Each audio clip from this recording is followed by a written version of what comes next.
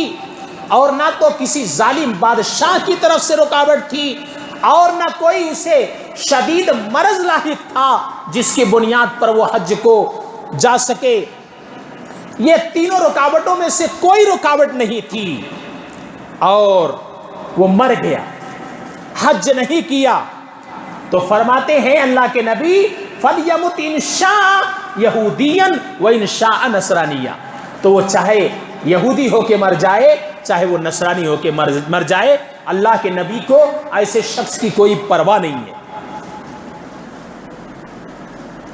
یہ بڑی خطرناک وعیدیں ہیں ایسے شخص کے بارے میں جو صاحب استطاعت ہو، جا سکتا ہے حج کو لیکن نہیں جا رہا ہے۔ حضرت عمر رضی اللہ تعالیٰ عنہ کی ہی بات نقل کی گئی ہے کہ وسعت ہو اگر کسی کے پاس اور قدرت ہو، وسعت ہو، باوجود وہ حج نہ کرے اور وہ مر جائے، حضرت عمر رضی اللہ تعالیٰ فرماتے ہیں قسم آ کے کہہ دو کہ وہ یہودی ہو کے مرا ہے۔ اس سے سخت اور اس سے بھیانک وعید اور کیا ہو سکتی ہے؟ اور انہی سے یہ قول مروی ہے، میرا جی چاہتا ہے کہ میں شہر میں یہ اعلان کرا دوں کہ جو لوگ استطاعت، قدرت، صحت کے باوجود حج بیت اللہ کے لیے نہیں جا رہے ہیں، ان پر جزیہ لگا دیا جائے، ٹیکس لگا دیا جائے، اس لیے کہ وہ مسلمان نہیں ہے، وہ مسلمان نہیں ہے۔ یہ ساری باتیں شدت غضب اور عبرت اور سبق کے خاطر صحابہ کرام نے، تابعین نے، کبار ائمہ نے یہ سارے نظریے اختیار کیے ہیں شدت غضب کی بنیاد پر، ورنہ مسئلہ وہی ہے جو میں نے ائمہ اربعہ کا آپ کے سامنے بیان کیا کہ اگر زبانی انکار نہیں ہے تو اگر کوئی کسی بنیاد پر حج کے لیے نہیں گیا اور وہ مر گیا تو وہ کافر نہیں ہے، اللہ کی نگاہ میں وہ کافر نہیں ہے۔ اور حضرت ابن عباس رضی اللہ تعالیٰ عنہ سے روایت ہے، آقائے مدنی تاجدار مدینہ صلی اللہ علیہ وسلم نے فرمایا جو شخص صاحب استطاعت تھا، حج بیت اللہ کے لیے جا سکتا تھا اور اس کے پاس اتنا مال تھا جس کے ذریعے سے وہ مالک نصاب تھا، اور زکوٰۃ وہ اپنے مال سے نکال سکتا تھا، لیکن نہ حج بیت اللہ کے لیے گیا، نہ اپنے مال کی زکوٰۃ وہ نکالا، تو کل کو جب مر جائے گا دوبارہ دنیا میں آنے کی تمنا کرے گا، دوبارہ دنیا میں آنے کی تمنا کرے گا، رب مجھے دنیا میں بھیج دے تاکہ میں حج کر کے آ جاؤں، مجھے دنیا میں بھیج دے تاکہ میں اپنے مالوں کی زکوٰۃ نکال کے آ جاؤں۔ اور یہ آیت پاک تلاوت کی گئی، حتی اذا جاءہم الموت قال رب ارجعونی لعلی اعمل صالحا فیما ترکت کلا انہا کلمۃ هو قائلها ومن ورائہم برزخ الی یوم یبعثون، کہ جب ان میں سے کسی کی موت آتی ہے تو کہتے ہیں میرے رب مجھے لوٹا دے، مجھے لوٹا دے، رب ارجعون لعلی اعمل صالحا، تاکہ میں نیک اعمال دنیا میں کر کے آ جاؤں، فیما ترکت، جو دنیا میں مال چھوڑ کر کے آیا ہوں نا اس کے ذریعے سے میں نیکی کے اعمال کر کے آ جاؤں، مساجد کو دے دوں، مدارس کو دے دوں، بیواؤں کو دے دوں، یتیمہ کو دے دوں، بے سہارا کو دے دوں، اور جو کچھ بھی میرے اوپر احکامات لاگو ہو گئے تھے حج کر کے آ جاؤں، عمرہ کر کے حج کر کے آ جاؤں، اور زکوٰۃ اپنے مال کی نکال کر کے آ جاؤں۔ لیکن ظاہر ہے دنیا سے دار بقا کی راہ کو منتقل ہونے کے بعد کوئی دنیا میں لوٹ کے نہیں آئے گا، کلا کلا کلا، ہرگز نہیں، ہرگز نہیں، ہرگز نہیں، انہا کلمۃ ہوا قائلوہا، بس وہ ایک زبان سے بات کہہ رہا ہے، اس پر عمل نہیں ہوگا، ہرگز ہرگز اب عمل نہیں ہوگا۔ دنیا دار العمل تھی، وہاں پر اسے عمل کرنا تھا، اب چڑیا چگ گئی کھیت، اب کا ہوئے پچھتائے جب چڑیا چگ گئی کھیت۔ یہ دنیا عمل کی جگہ تھی، یہ دار العمل تھا، عمل کا گھر یہ دنیا تھی، یہاں پر اس نے عمل نہیں کیا، اس لیے آنکھیں بند ہونے سے پہلے، یہ دنیا چھوڑنے سے پہلے اگر ہمیں اللہ نے صاحب استطاعت بنایا ہے، قدرت ہے، بس میں ہے اور صحت ہے، کوئی ایسی ظاہری رکاوٹ کسی ظالم بادشاہ کی طرف سے یا کوئی ایسا مرض لاحق نہیں ہے، آپ جا سکتے ہیں حج بیت اللہ کے لیے، چلے جائیے۔ جن کو اللہ نے صاحب استطاعت بنایا ہے انہیں حج بیت اللہ کر لینا چاہیے، اس میں ٹال مٹول نہیں کرنی چاہیے۔ اللہ کے نبی صلی اللہ علیہ وسلم نے فرمایا جس شخص کو کہ اللہ تعالیٰ نے صحت دے رکھی ہے اور اس کے مال میں وسعت دے رکھی ہے، پھر بھی وہ حج نہ کرے،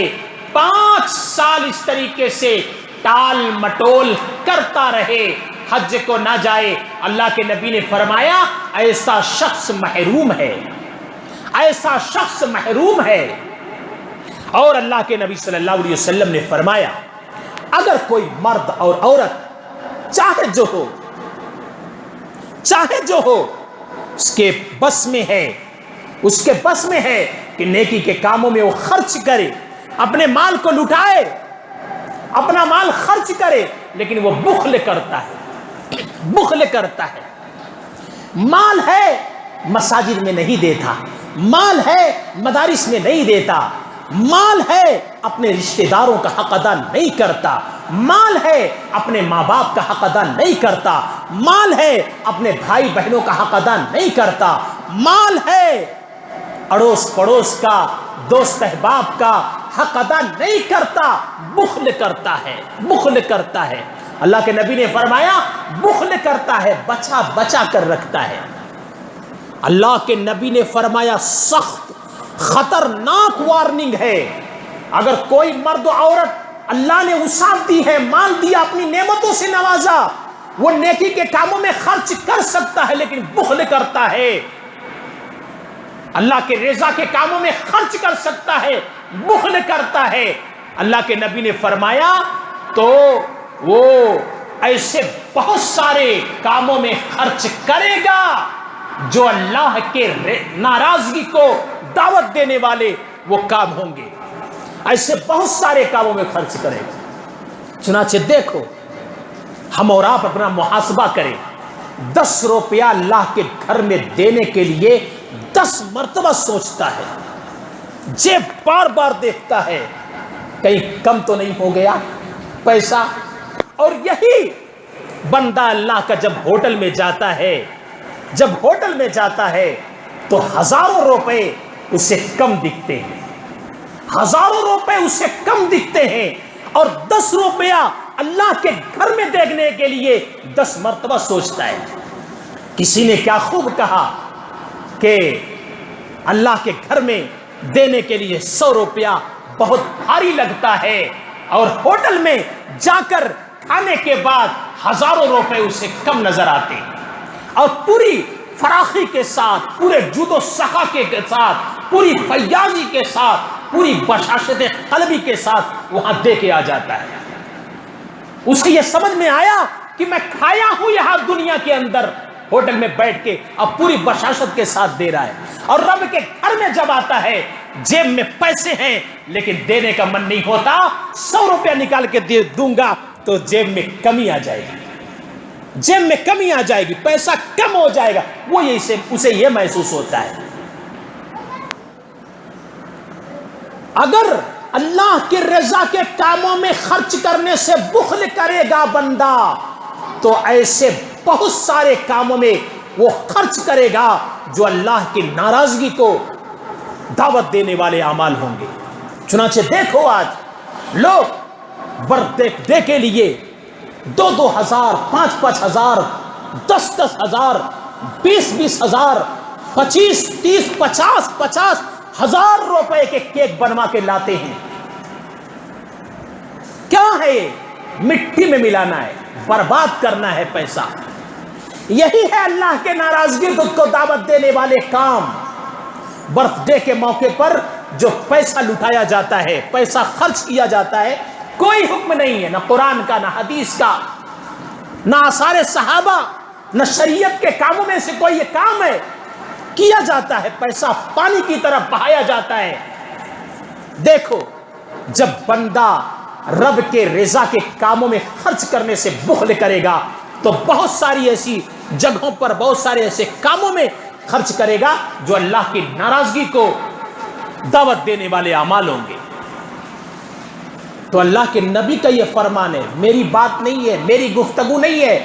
اللہ کے نبی نے فرمایا اگر کوئی آدمی رب کے رضا کے کاموں میں خرچ کرنے سے بخل کرے گا تو ایسی بہت ساری جگہوں پر وہ خرچ کرے گا جو اللہ کے ناراضگی کو دعوت دینے والے وہ اعمال ہوں گے. ہمیں یہ ساری باتیں سمجھنی ہیں اور ایسے کاموں سے اپنے آپ کو بچانا ہے, رب کے رضا کے کاموں میں اپنے آپ کو لگانا ہے, اور جو نبی کی سیرت ہے, جو نبی کی سنت ہے, اس پر ہمیں عمل کرنا ہے. اور جو صاحب استطاعت ہیں, جن کے پاس قدرت ہے, صحت ہے, انہیں چاہیے کہ اول وہلا میں, اول فرصت میں وہ حج بیت اللہ کے لیے چلے جائیں, اپنے حج کے ادائیگی وہ کر لیں, اس فریضے کی ادائیگی کر لیں. اللہ تعالی ہم تمام کو کہنے اور سننے سے زیادہ سمجھنے کی, اس پر ہم تمام کو عمل کی توفیق عطا فرمائے. خرافات اور لہویات سے اللہ ہم تمام کی حفاظت فرمائے.